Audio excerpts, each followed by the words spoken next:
Good evening. I'd like to welcome Bruce Mao to the AA. Bruce is going to give a talk tonight entitled What Will Become of Us? I think everyone knows that Bruce is probably the person in the field of design and graphics who has established a long history of collaborating with architects through and art historians through his collaborations with Zone publications. But in a sense, I think everyone would know his involvement and his contribution to the book that he and Rem put together on small, medium, large, extra large. I think that this kind of publication and this kind of collaboration is very important, and it's something that I think we in the school have obviously been trying to promote in terms of the changes that are happening between the various disciplines, the new forms of kind of collaborations between the various disciplines. In addition to the very nature of collaboration, Bruce and I were having a conversation upstairs earlier where I think his involvement in terms of this collaboration is getting to the point where it's not only then just simply in terms of the breaking or the transformation of boundaries, but it reaches the point where the construction of the project itself, the design, becomes part of the structure of thinking. It actually becomes the manner through which the idea itself is formulated. And I think in that sense it's quite radical and different than an earlier history and traditional graphic design, where graphic design was systematically connected to certain concepts of style, the style of modern lettering or the style of graphics, which was very important in terms of publicity, but maybe never reached the same degree in terms of the way in which it actually affected the structure of thinking itself. And I know that tonight Bruce is going to show a number of projects that touch on both this issue of collaboration, but also this condition of structural transformation. As, of course, you all know, this evening also marks the publication of his latest book called Lifestyle, which we are very happy to be part of his global launch, which is going to happen upstairs. After the lecture, Bruce will actually be signing copies of the book from, I guess, 7:45 onwards for half an hour or 45 minutes, thereabouts. So he will be available there to sign. Without further delay, please welcome Bruce Mao.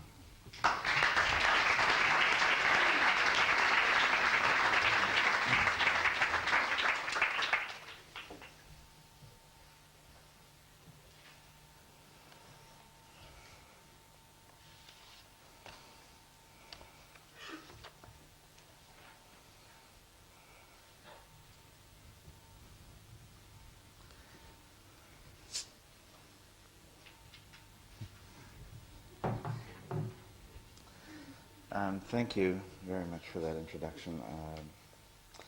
It's an incredible pleasure for me to be here. The AA has a kind of mythical status in my mind, partly because of who has emerged from this place, and partly because a very close friend of mine was here for a big part of her life, a woman named Julia Bloomfield. And there's a photograph in her home in Los Angeles from this place that's, it has a kind of special place for me. I'd like to thank Moisin and the school for the invitation. I'd also like to thank Fiden and the people at Fiden, in particular Karen Stein, who is the editor who worked with me, for an incredible experience. They asked me to do something special with them, and it has been a really great experience, and they did everything that I imagined could be done, which was a new experience for me. This week in London is really the first presentation of the book, and I'm just beginning to get a sense of what people think of it. It's lifestyle. I've been working on the book for about 3 years, but it actually is more like a 15-year project that began when I began my studio. I began it to do a project called Zone Books, and the book somehow sort of looks out over that time frame.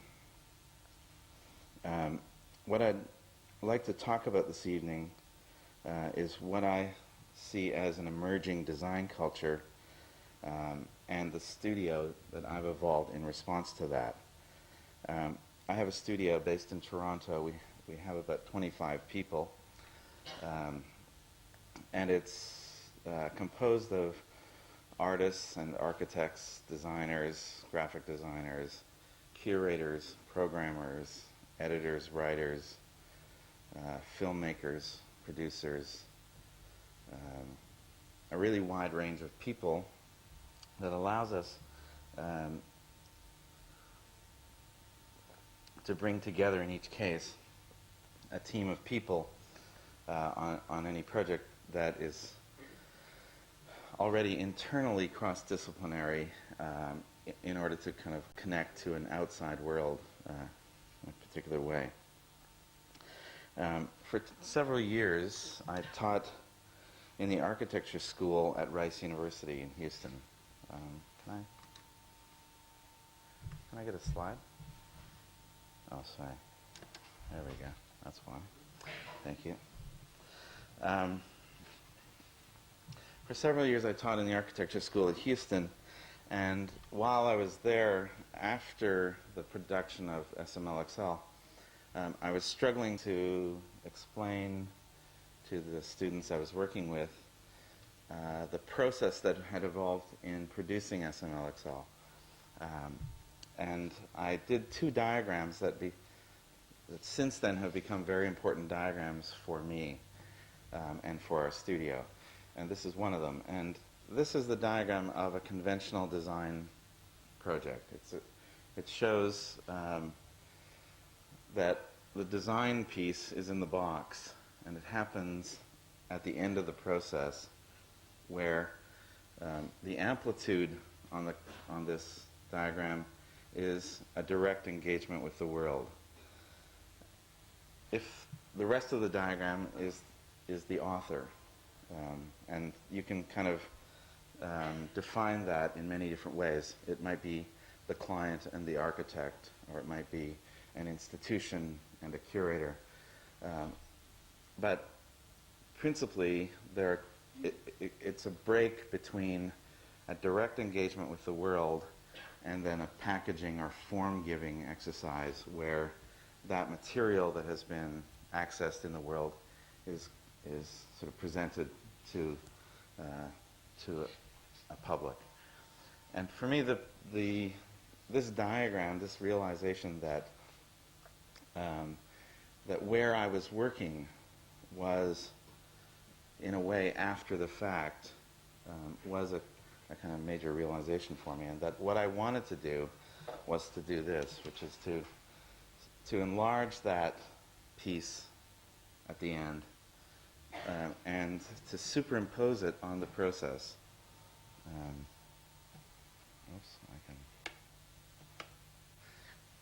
it's not like it's actually that hard to read. but gotta get the focus right. So I wanted to take that piece at the end and basically inflate it and superimpose it on the direct engagement with the world that the author has. And that's really what Rem and I did. We set off together, and you can see from the overlap that it's not a perfect overlap, and it never is. Even if you have incredible sympathy, the distance between those places is actually what produces the work. It's the separation between the people who are collaborating that's actually charged with potential. And that's really what we have attempted to produce as the culture of the studio, to make those kinds of explorations, to try to engage directly in what's happening in the world, and to use communication techniques to focus and clarify the work. The reason for doing it is not simply to have fun, although that's the principal reason for doing it. The reason for doing it is that you can produce things in a way that you can't in any other way.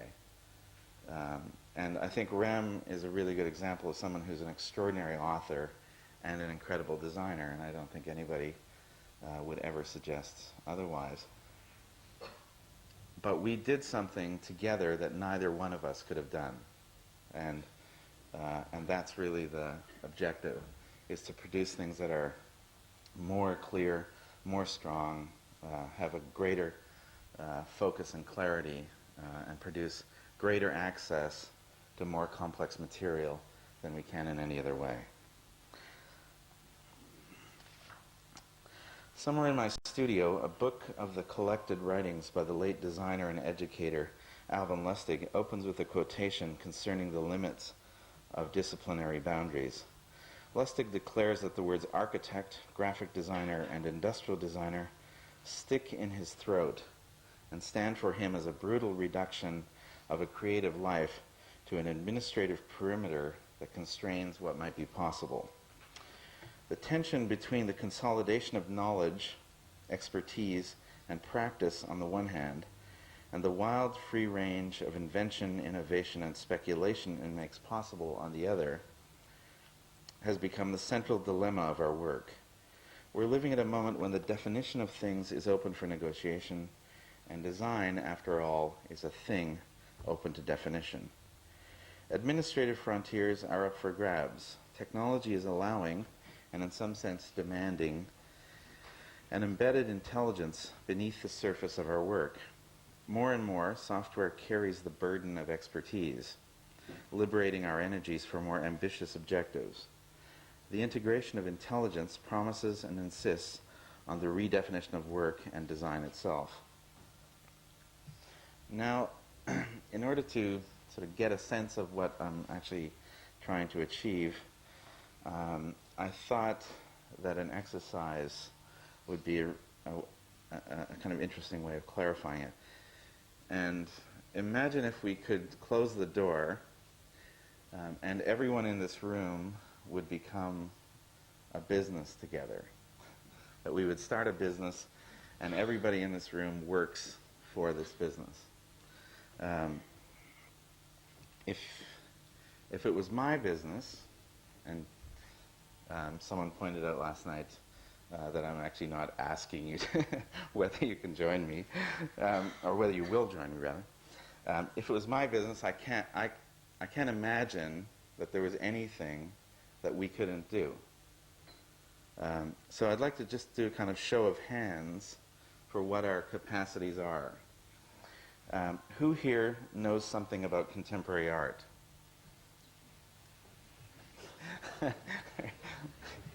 You're too modest.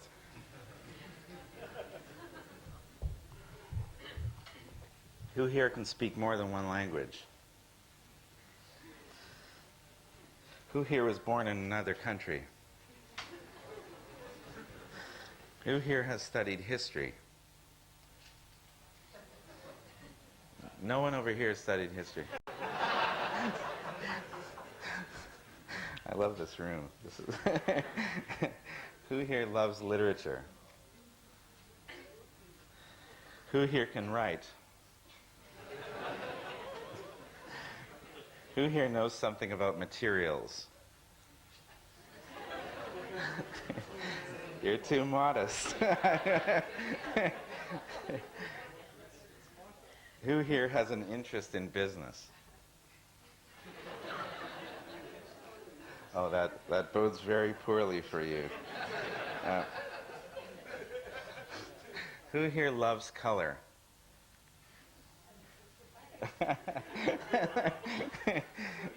Who here hates color? There is somebody. there always is. Who here can draw? Obviously not. No one will fess up to it. Who here can design space? Nobody. That's one person.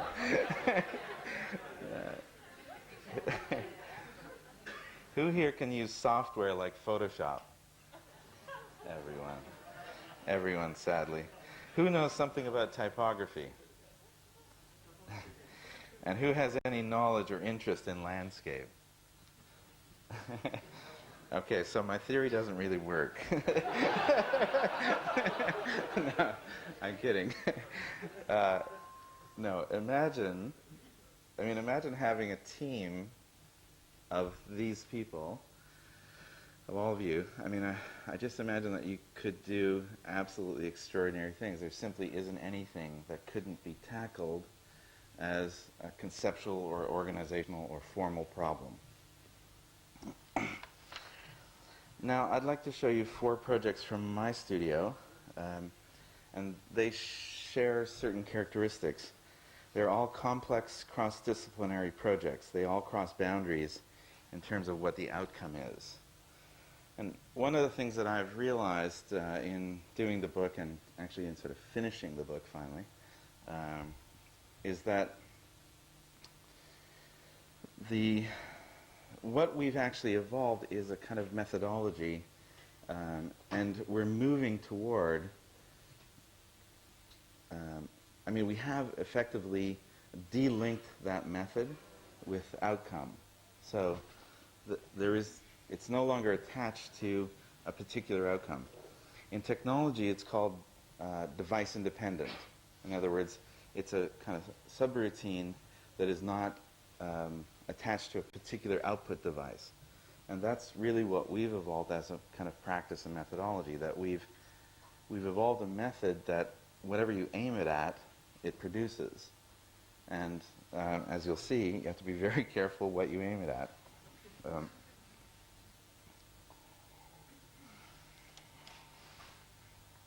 The first project I'd like to show you is really the origin of the studio. It's a project called Zone Books. We have been producing Zone as an identity for 15 years.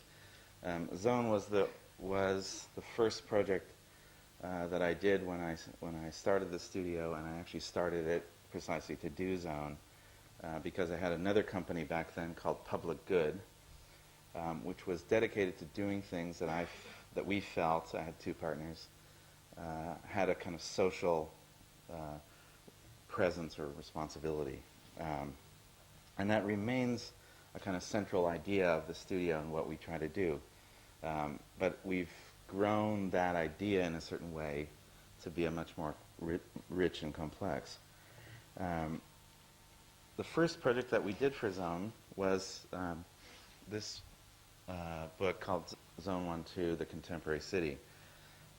And it was actually, even though I didn't fully understand it at the time, it had a very powerful resonance for some reason. It had an effect in the world much greater than its presence. And the reason I realized in retrospect was that it was actually produced as a model, not as an illustration. It was produced as if it was itself a city. In other words, we tried to give the thing as a book the effects and qualities that contemporary urbanism have. And in Lifestyle, I actually reproduce all the pages of the book because it's been lost. The film has been lost, so it can't actually be reproduced again. This is the kind of second major project with Zone 3, 4, 5.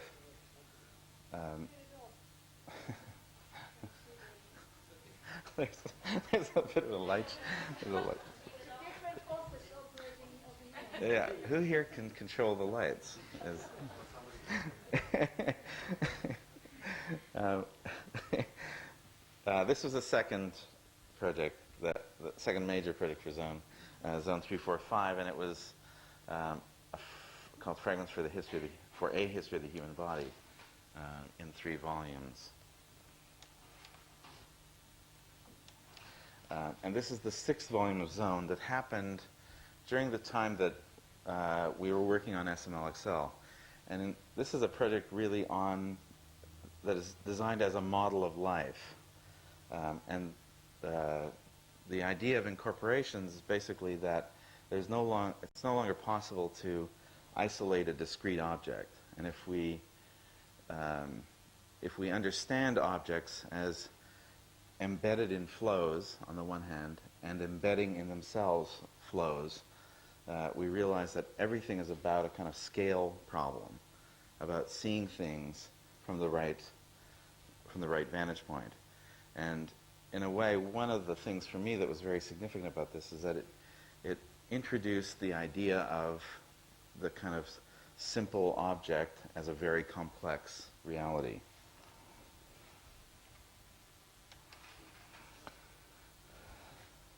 This is the first book, sort of classical book in the classical sense that we did with Zone by Pierre Claus called Society Against the State.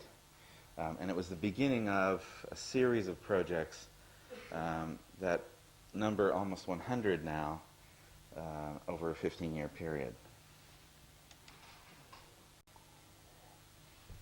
This is another in the series by Gilles Deleuze on Bergson. One of the things that became what I was charged with principally was to produce a kind of clear voice or presence in the public for a press that was actually doing a very limited output. We did, 2 or 3 books a year. And by designing it as a kind of overall identity where each object had its own expression but was connected in certain ways to other objects, we have, in a way, created a disproportionate sense of Zone's presence in the world. One of the ways we did that was to use typography in a consistent, although what we called a shifting and intuitive manner. We still had a kind of consistent group of fonts that we used for all the work. The typography was a kind of minimalist riff, and the thing that sort of flipped it into a kind of clear identity was the presence of what we call the cinematic wrap. So we would kind of slide a cinematic image beneath this kind of spare typographic work and design the kind of unfolding of the object as a kind of sequence of images in space.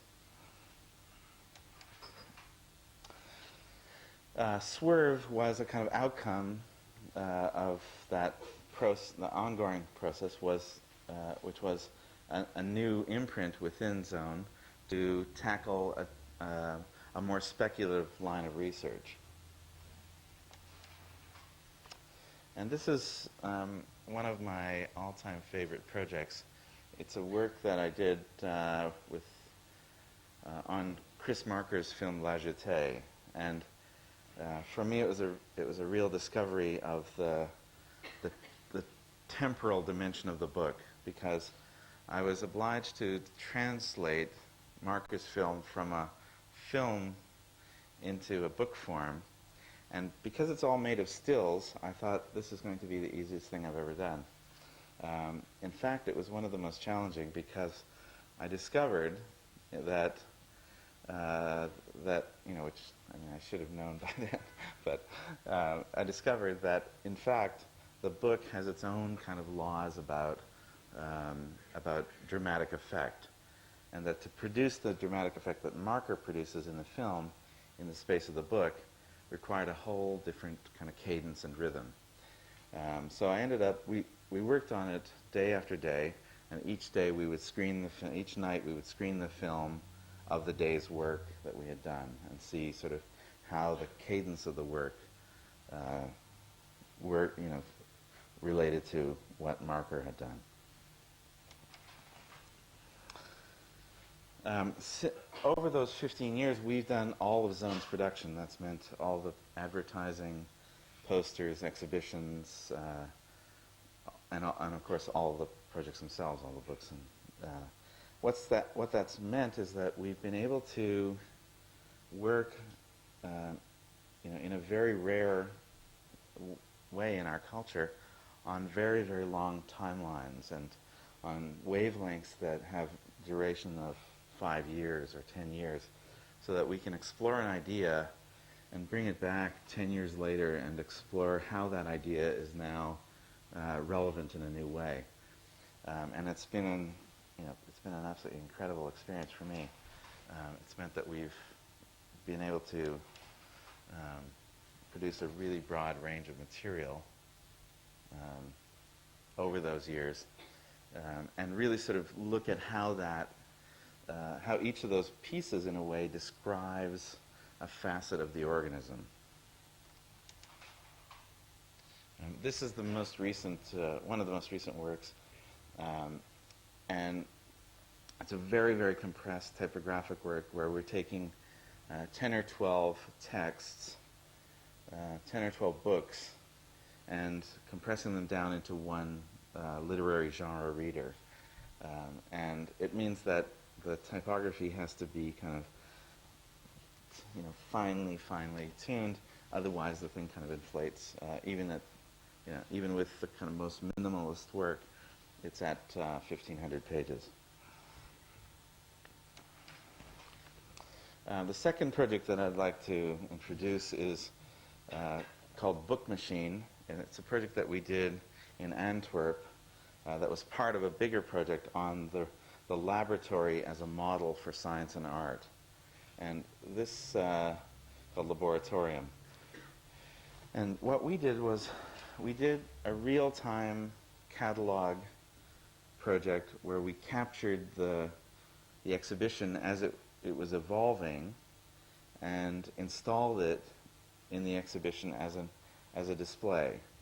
Because much of the project was performance and experimental, it happened and then disappeared. And it was also in many venues in the city of Antwerp. So we were able to we had a kind of installation where we were taking the material from the exhibition as it was going on, processing it through what we call templates and masks, and producing thousands of pages of a kind of extraordinary catalog of this project. So here you can see we had a metal wall that had magnets, and we installed the pages on a day-to-day basis. We had a team of people in Antwerp and another group in Toronto directing the work. We produced about 10,000 pages. That's a kind of one-off book. That's sort of the biggest book I've ever made, which takes a big, which is hard to do. And now we're in the process. We've just completed a kind of compression of those 10,000 down to about 400 for the final book that will be circulated.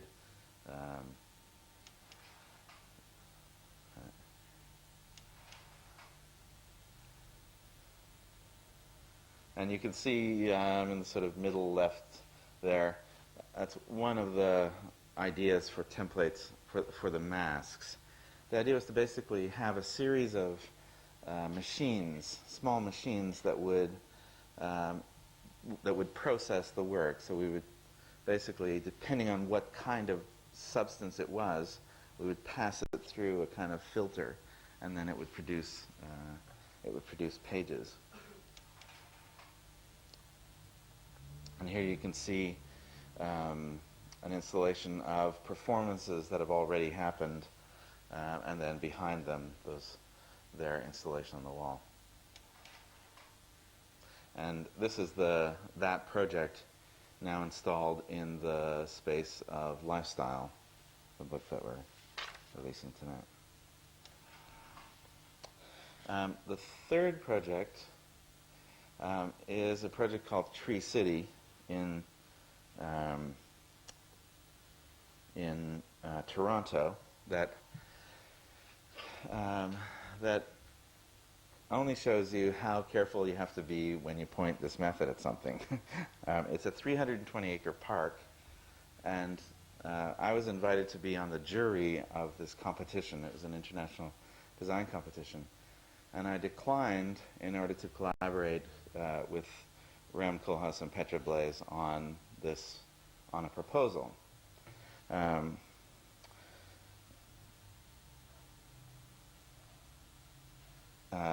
And we won. Which now I have to build a park for the next 15 years.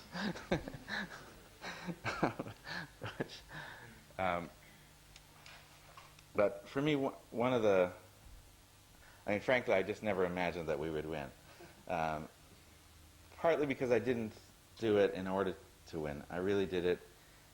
It's my own city, and I wanted to bring talented people into the city, for one thing, and also to contribute in terms of ideas to actually contribute to the discourse around this kind of a problem. It's a 320-acre site that's a decommissioned military base. It's actually part of a 1,000-acre site. 320 will be the park. Another approximately 320 will be development land, and the remaining lands are an airplane manufacturing facility that will remain in use. So what we have is an extraordinary situation where you're building a park with an airport runway in it, as you will see. And we did a sort of fairly aggressive analysis of the place of Toronto in the world of urban experience, and compared it to other places that, in terms of its quality of life. Because for me, one of the issues, in a way, around a project like this is that it becomes a competitive issue. What's happening in the world is that that all the other kinds of business issues disappear in a certain way because they can be anywhere, and they become what in business is known as the cost of doing business. You have to provide those in order to be competitive. What it then begins to break down on is quality of life issues. And if a city provides certain kinds of amenities, it begins to become competitive with other cities. And Toronto is at a kind of turning point, a city of 4.5 million. It has to provide certain kinds of things as it grows beyond the threshold that it is now at. And what we discover is that Toronto has a very, very high number of acres per person, square meters per person of parkland, but very, very low investment in those acres, which sounds sort of worse than it is, because in fact those acres are largely natural ravine systems that are left intact and don't actually require much maintenance. But nonetheless, you sort of can't deny the argument.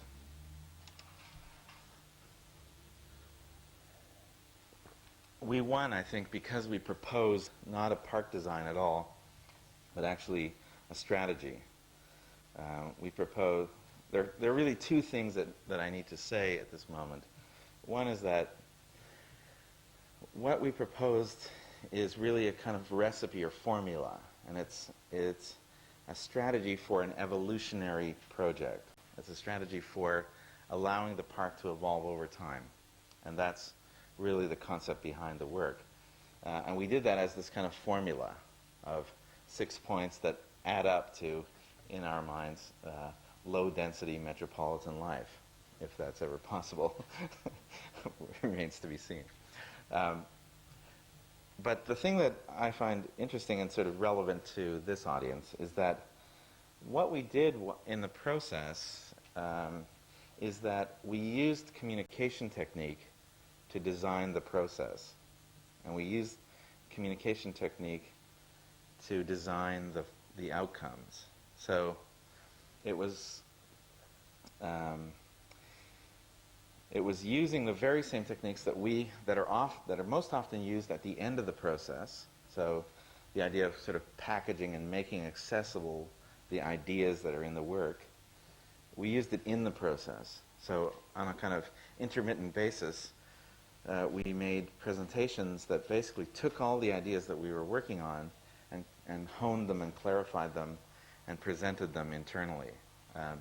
And I think in a certain way, if you see all the competitors, you see that ours is a kind of ruthlessly clear presentation that doesn't try to solve everything, but instead tries to present six kind of clear ideas.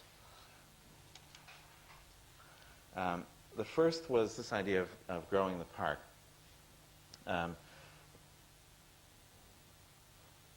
One of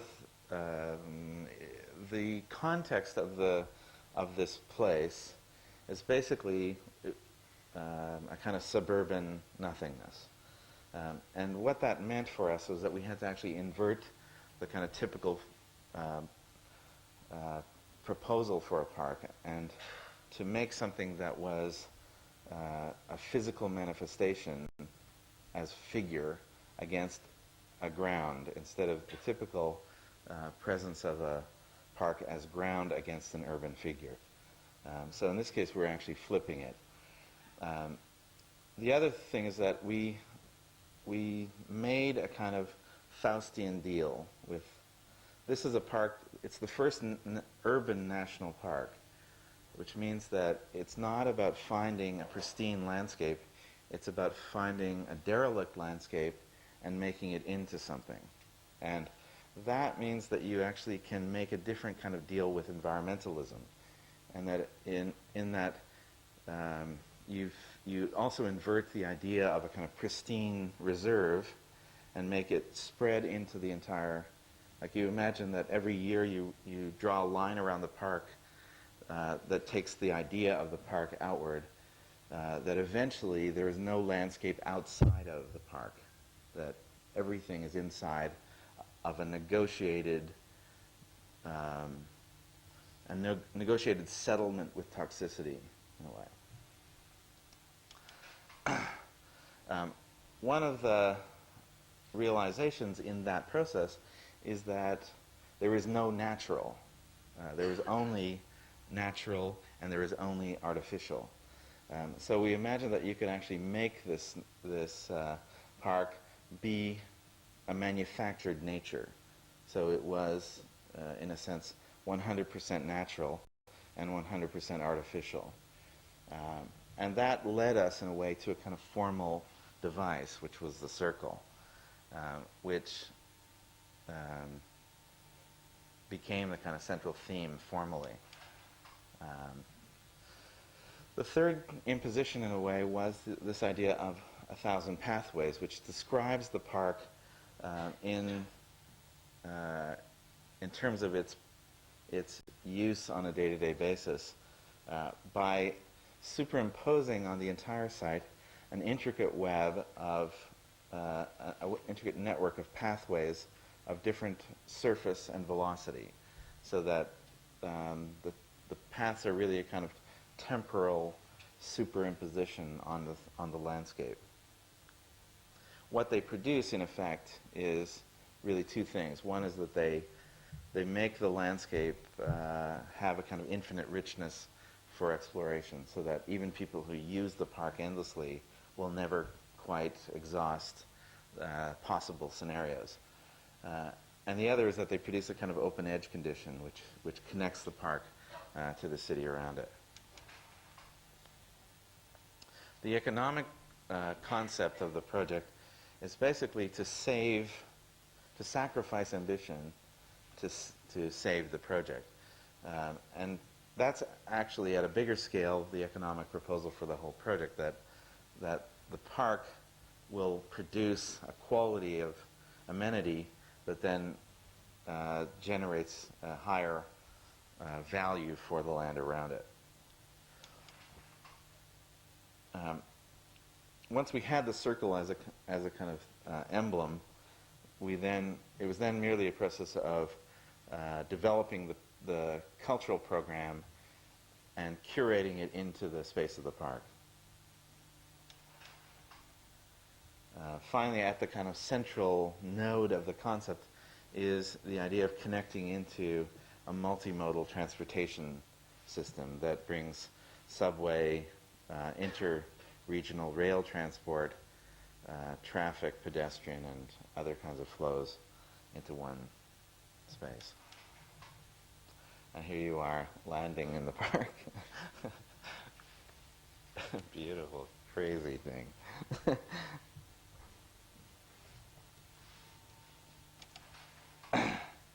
The fourth project rather, is a collaboration that I made this summer in Vienna, at the MAC in Vienna, with Andre Lepecki, who's a philosopher, and John Oswald, who's a sound artist.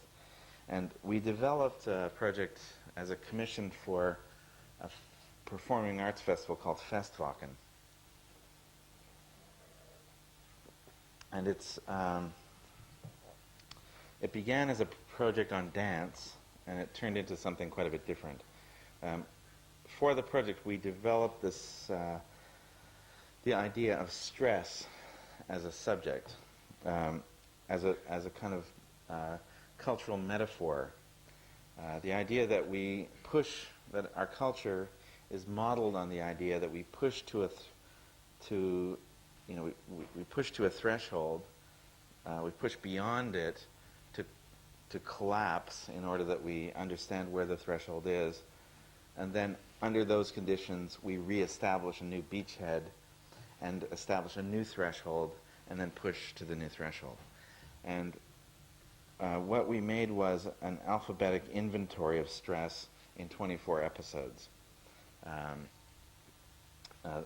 We installed this in the museum as an 8-screen digital display that had a kind of panoramic quality that you could go inside or outside and sort of see the images move around it and it was a sync sound 8-image work. And then in the space around that internal space, we installed 26 objects from the world that also formed a kind of alphabet and stress, an alphabet of stress. And then we took that project and installed it in a book called Remembering the Body, and that had its own kind of installation requirements. And we did it as a kind of image essay, where every right-hand page was taken from the digital projection. So I'll just run through a kind of. This is the first episode called Alarm, and it begins with a film by Thomas Edison of the electrocution of an elephant. That was really about the first kind of use of electricity as both spectacle and also recording the event as a cinematic project. This is accident, collapse, escalator, formation, G-force. I'm just going to say one thing. G-force became, in a way, a kind of capsule of the whole project. It's a short piece about this man, Colonel Stapp, and he was an American military scientist who strapped himself to the front of rocket sleds and would kind of, rocket down the track and then stop the car suddenly to see whether the body could take it. Those American guys, from Canada, we just look down there, we're just totally amazed. But he's a fascinating character because not only was he a scientist and a military man, but also he was a cinematographer, and he made films of absolutely every facet of his work. Not only the scientific project, which you see here, one of them, the kind of famous image of his face kind of liquefying under the forces.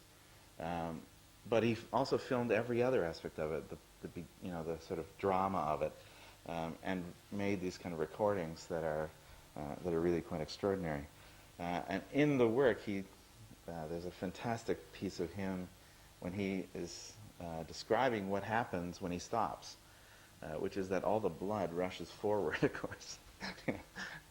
You don't need a scientist to tell you that's going to happen. And his eyeballs fill with blood, and he describes his vision turning pink, and then red, and then purple, and then black. This is Helmet, Jitterbug, Logo, Rupture, Strain, Turbine, Wireless, and Zero. Zero is a field of artificial nature. It's a genetically produced oil product. Now I'd like to show you one piece of, I just have one little clip that I'd like to show. Oh, sorry, this is the book installation of it. These are pages from Lifestyle. So you can see each of the episodes basically has a kind of sequence in the book.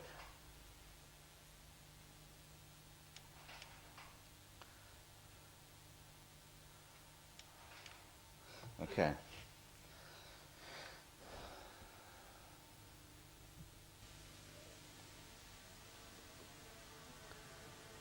Sound, please.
Thank you. Can you stop the video, please?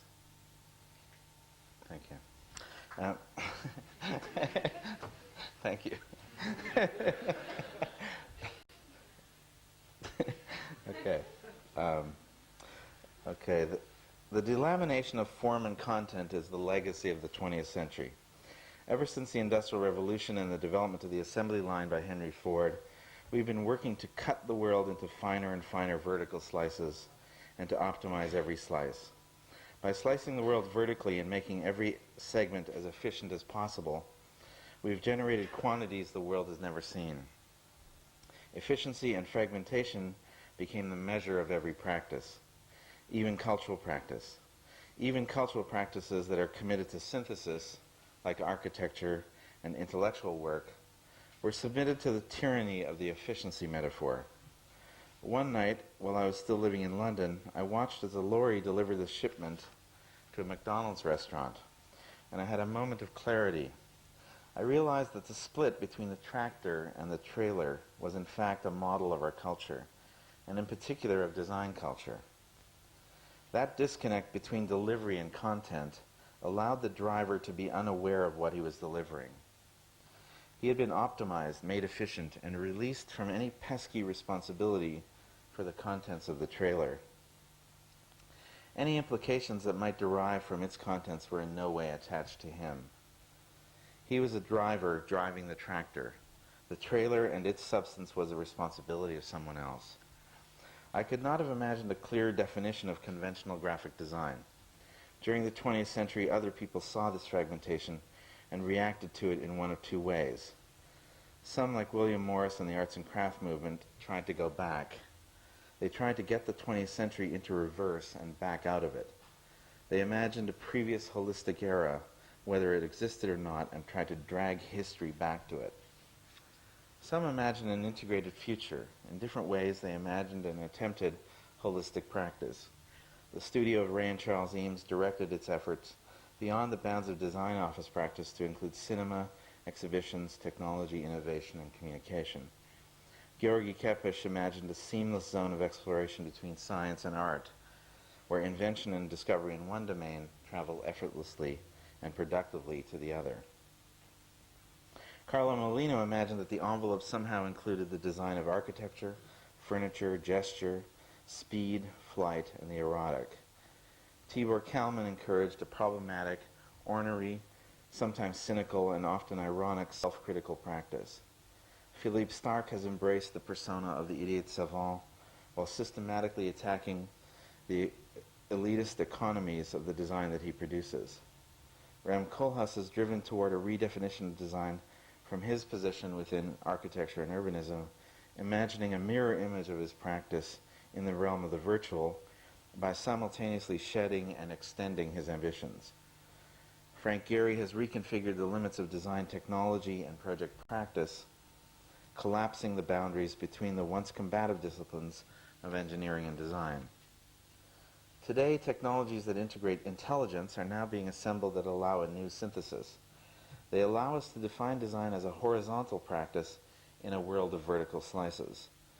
Design defined in this way is a practice that is not limited or defined by its products. Design is a method and can be applied to any outcome. In a world where change is accelerating, we don't merely need skills, we need methods. Skills are static. They're useless when the terrain collapses. Methods are evolutionary, adaptive, and can be applied to new conditions. This new approach replaces division of labor with synthesis. It replaces clients and commissions with collaborators and partners, executing tasks with negotiating terrain, maximum output with maximum feedback, and form applied to content with form and content evolving simultaneously. We evolve from a model of resource extraction to an investment model. We replace efficiency with depth, speed with growth, and professional classification with integration. The new design practice is a method defined by the following. It's educational, it's about experience, and growth is an inevitable outcome. It's synthetic, it integrates other practices and operates one register above conventional design practice. It's boundaryless, mobile, and transgressive. It crosses other fields. It's emergent. It comes from inside the content. It produces something new every time. It's scalable. From a typeface to a park, the same approach can generate any object. It's opportunistic. We are always searching for partners. It's international. A global orientation allows for maximum opportunity. And it's wild and free. It's committed to life and love. I'm not sure if this new way of working means the end of design or whether it means that designers become authors or authors become designers or all of the above. I am convinced that this approach is capable of producing results not otherwise possible. In the end, the objective is to create unforeseen freedoms within which to work and live. One of the dilemmas of the coming era is that there is no erasing anymore. We have lost the ability to subtract, we can only add. As the digital replaces the analog, there's no impetus to discard or lose things. In the past, it was cumbersome to store information. Now the capacity to record and store material electronically is basically unlimited, and still it doubles every 9 months. And we are only now entering the era of real accelerations in the movement and capture of information. In sheer quantity, content is overpowering navigation, bestowing an alchemist's aura on the navigators. Designers and artists, cinematographers and architects, the authors who shape culture, become critical players in the field. As the mass and volume of information increases, People search for clear signal. More powerful than ever, the role of the navigator, one who gives pattern, shape, and direction to the noise, becomes indispensable. The question is, what kind of people can these navigators be? We should not forget that the comma after the dot is short for commercial. Must we define every gesture and possibility within this envelope? Is it not our role to imagine new futures more rich and complex and wild in their style than any single framework can accommodate? We are suggesting the designer as a difficult, problematic figure, one who cannot afford to be stable or to acknowledge boundaries as impassable. We've tried to turn our work into a constant process of growth, a living thing that responds to its environment, and as the environment itself evolves, propagates new opportunities. Now it's your turn. Thank you.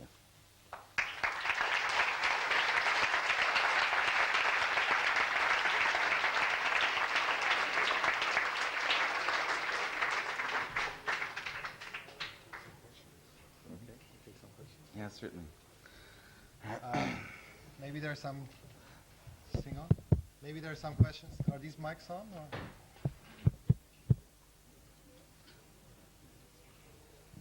Hello.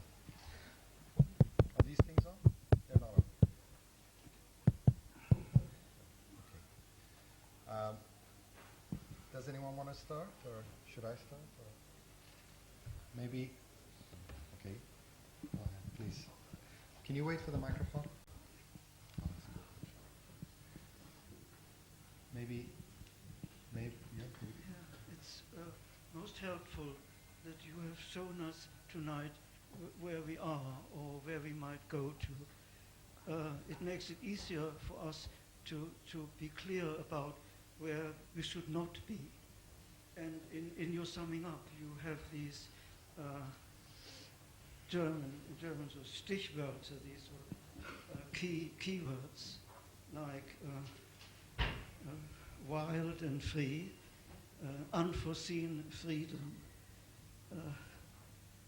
and it seems to me that you are definitely going with the flow. You are successful, and I'm not criticizing you for that. Nobody will want this to be removed, but my point is that you are definitely very close to the way things are.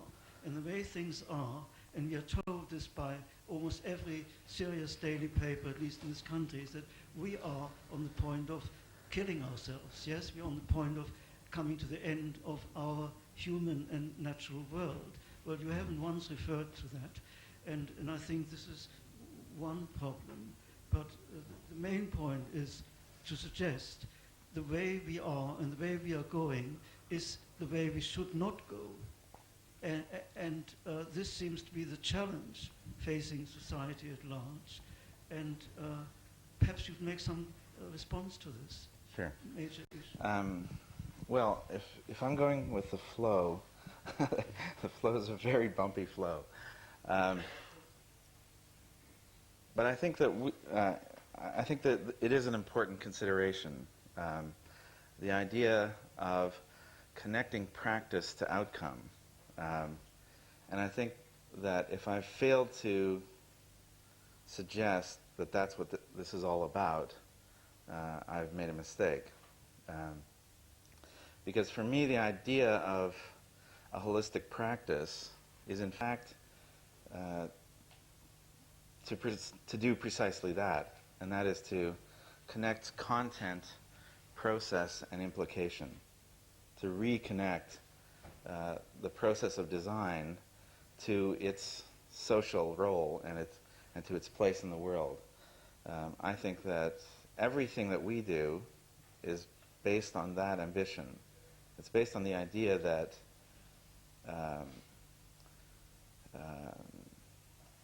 that we can no longer cut things into pieces and disconnect them, but instead really must work to reformulate the whole person, the whole practice, around the idea that that understanding the implications of any work is really what the work is all about. And I don't think that I mean, for me, that's the kind of central idea of the practice.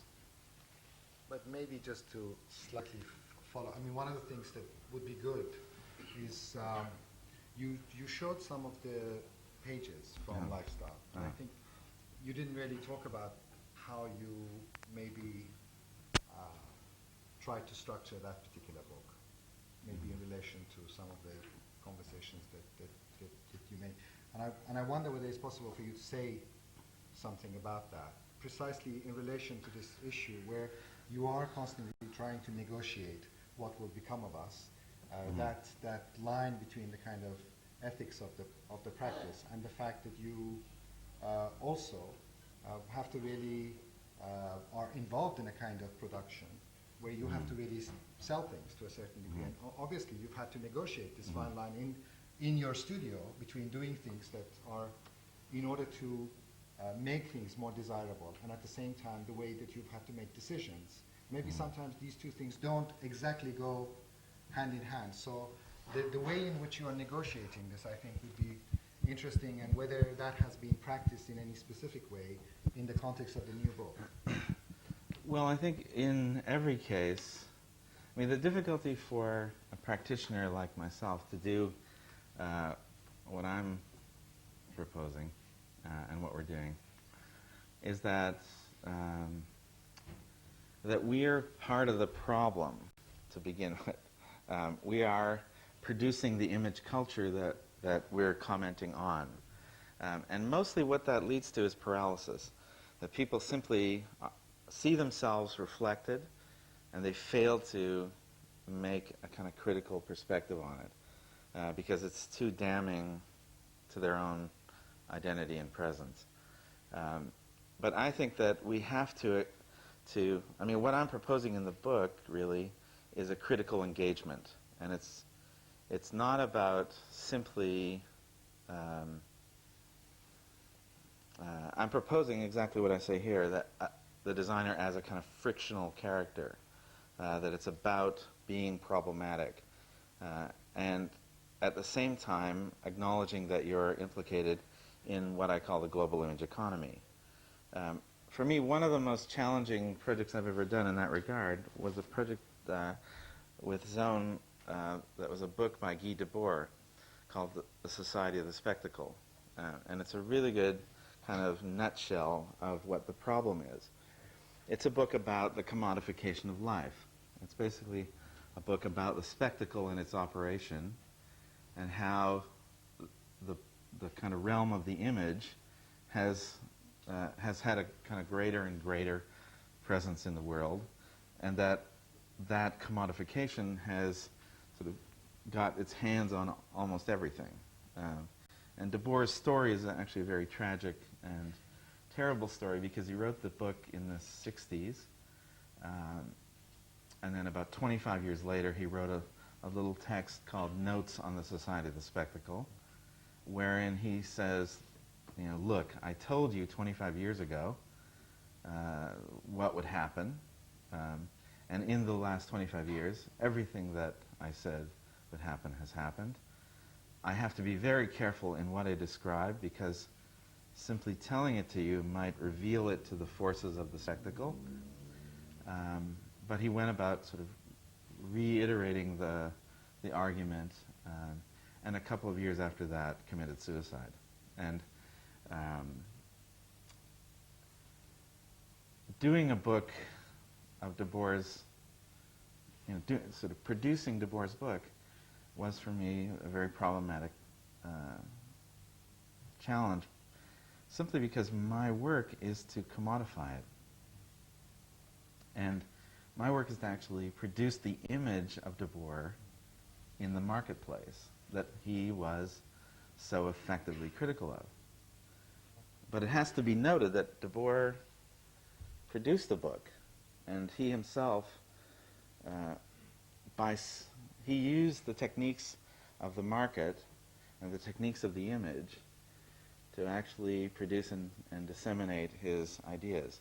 So it's actually a very complex. Is that why you have 8 covers? That's not why we have 8 covers, but it's a perfectly. it's one of the reasons. Now that you said it, but I think that it's a really good example because I don't think that, firstly, I don't agree with the premise that we're about to collapse, even though I might be wrong about it. But I simply don't see that. I see, on the other hand, in fact, that more and more people are healthier, living longer.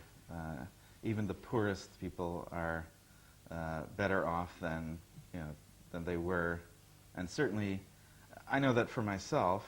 I was my father was a miner in Northern Ontario, and I know that if I had been born 25 years earlier, it would have been a very different story.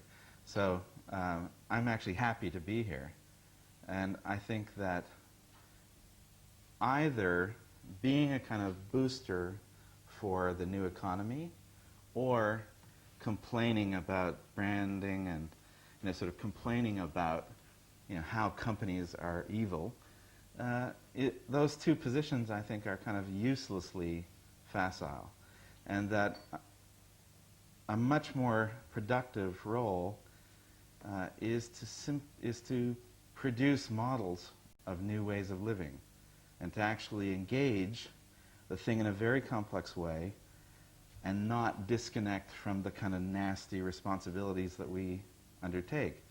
And for me, that's a much more productive. Can you wait for the microphone? Gustav, where is? Yeah. Now, can you pass the microphone to the person? I know you can ask questions all night. I know Gustav can just do the thing by himself. Yeah, please. No, I'd just like to make a point before we get into sort of Ed, too speak. much navel gazing, that you have revolutionized book design in the most provocative and powerful way. And I think the book you did with Rem pushes that license. I mean, pushes the boundary of the book in the most powerful way. So I really don't have a question. I just am very happy to have seen that book. And I think that book was a very revolutionary book. And I sort of vague thoughts about it. It's something to do with putting pages in that you think might be a good idea that you put them in and try it out. So there's an extraordinary, the book has a kind of capacity to be playful, experimental, and quite serious. And I think that's an extraordinarily powerful concept to bring to the work. I think it would be, I think it's important to say these words when you're thinking about the work. Thank you. Thank you. I mean, I'd like to comment on it if I can, because for me, one of the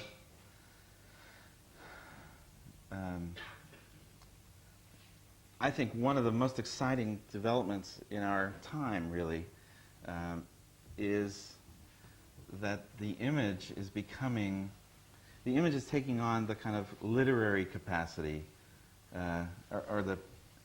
it's taking on the radical capacity of literature. And that is that literature, for me, still has the all-time, the crown, simply because with a notepad and a pen, you can write a text that will change the world, and it's disconnected from regimes of production. And what has happened in our, at least in my working lifetime, is that the image is beginning to take on that capacity. It's being liberated from its kind of productive demands, and it's taking on the capacity that literature once and still has.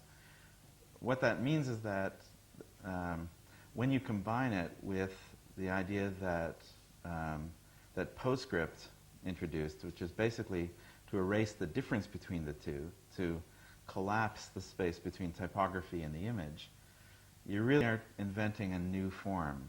And contrary to all the rhetoric, I have stood in university auditoriums and heard academics announce that the book is dead. Contrary to all of that rhetoric, it's actually being reinvented in a really new and exciting way. And I think the potential of it, I mean, when we did SMLXL, we tried to make the book give a visceral experience of the work, and that was the, that was the kind of ambition. And what I realized is that it's basically a kind of frozen process. It's really like we simply stopped one day and we cryogenically put the work under, and then every reader that breaks the seal brings the thing back to life, and it has another life of its own. And for me, that's what I thought when I did SMLXL, I thought, that's it, I can't do another one. So I'll never do another book. But after a few weeks, I got over it. Any other questions? Yeah. Take the microphone. Just, can you say a little something about your relationship with Rem? I mean, it's all Rem. Why Rem? What's the deal with Rem?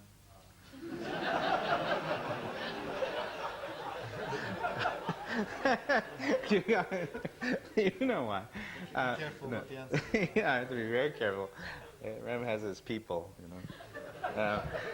No, it's not all Rem. Rem obviously has a kind of place here that other people don't, but I have to ask that question after seeing the competition. That now instead of just being a graphic designer, now you're actually an architect. Now you've been transformed by that relationship. So it's one needs to ask the question. I flew from the States to ask you this question. Okay, I don't want to be an architect. I don't want to be an architect. I don't know what we're becoming. We have capacities to invent, and we collaborate with all sorts of people. And Rem is one of the people on the list and a major presence in the studio. I mean, he's a significant contributor. He's been kind of super generous with his collaborative energies. But we work with, I'm working with Michael Maltzin, who's an architect in Los Angeles, on a museum in LA. I'm working with Frank Gehry on a lot of things, and Frank is a real mentor and has been very important to me as a kind of business thinker. He's allowed us to study his business. So we're in the process of kind of looking at his processes and how we can make those, how we can apply them to what we do. He's been a very important person in my work. But the list is long. We have, we work with artists. We're doing all the work for the Gagosian Gallery that just opened here in London recently, and that means collaborations with all their artists. So it's not that, but Rem's an important figure, of course, because of the extent of it. I asked the question, Bruce, because before, when I first heard that Bruce Mau and Rem were getting together, I was trembling. I just thought, my God, this is going to be a totally transformative thing, both for Rem and also for you. Also with Zone, I think Quinter told me something about where the money came from for that project. Didn't it have to do with an inheritance at the very beginning? Yeah. A lot of money poured into that. So for me, when I think of Bruce, I think of Rem and I think of Zone right off the bat, because those are the two strong identities that you've built. And for architecture, that's an extremely important thing. For Zone, that's also an extremely important thing. So that I just wanted to hear you a little bit on the issue of the. I'm going to fall short of saying the commodification or packaging, package design of these entities, Zone and Rem. But you did say before that you did say before something about the fact of maybe going too far with the Zone aesthetic, that there was a bit of an inflation. You hinted at that. Well, I should note that Rem is also becoming a graphic designer. Now he's doing things for Prada that I don't have the kind of panache for it. Maybe we could have just one or two more questions very quickly, because I know that Bruce is going upstairs anyway to sign some books, so maybe that could be the last question. Hi. If the light is on underneath, it's on. I'm interested in a way, the kind of designer's imperative is sometimes to want to design everything or control everything. Mm-hmm. And interesting when you're kind of talking about the park, Uh-huh. that almost, perhaps not taking a step back, but allowing chance and kind of natural, or maybe it's kind of artificial, whatever. But how does that relate in your work? The kind of the bit that you can't do, or the bit that other things come in, or chance, or whatever you call it. Well, I'm a control freak, but I have my limitations. But a more serious answer is, it is actually an interesting dilemma. I really am a control freak, and I love to, get my arms around things to make them be a certain way, for some reason. But at the same time, one of the most important influences for me was John Cage and his life and work. And really for two reasons. One is that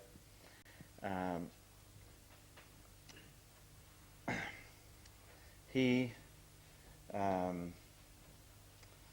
introduced the idea of chance operation.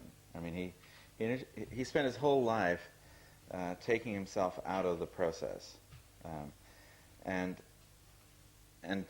allowing for things to evolve in a kind of natural way. And for me, that it may seem, and it even seems to me now, when I look at the book that we've produced, it seems like an extraordinary ride, that it's been 15 incredible years with absolutely amazing people, and it has. But at the same time, it's been a very slow, and I've never, we have no salespeople, we have no way of promoting the studio. The work, we do the work, and the work returns to the studio when, in due course. It comes back to the studio when somebody sees the work and carries it back in some way. So I've been very much influenced by that, and being, allowing those things to evolve is for me a very important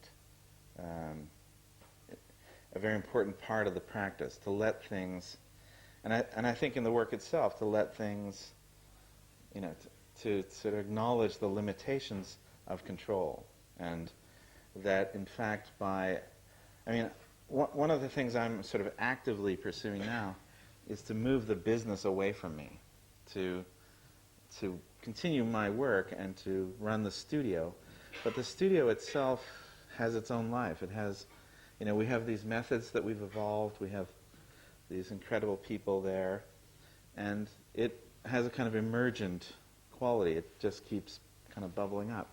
And that means that there's a kind of liberty for me that I can kind of move away from it, and it can take on a kind of, trajectory of it, a momentum of its own, and I can move on to do other things. I was going to say that one thing about the books is it kind of brings in multiple viewpoints and kind of dialogues and things kind of referencing each other or producing jars and other things going on. I think that's one of the, maybe it's the kind of allowing all these different things to come in, that something else comes out of it that isn't just you preaching or whatever, but kind of possibilities. It's really a book that's a kind of field condition. It's about sort of mapping out the terrain, but all the really interesting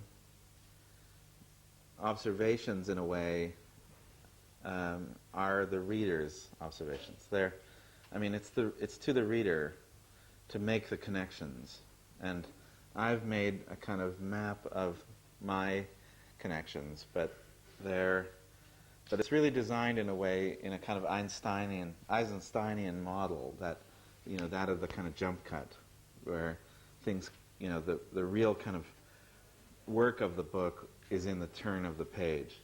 So, so this is my work. Well, thank you, Bruce. Thank you.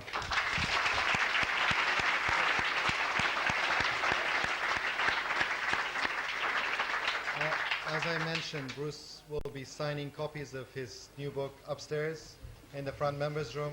Can I also remind you that tomorrow night, the Swiss architect Valerio Olgiati will be here, and it should be a really great lecture, so please come. And on Monday, we have Hossein Chalayan, so see you then.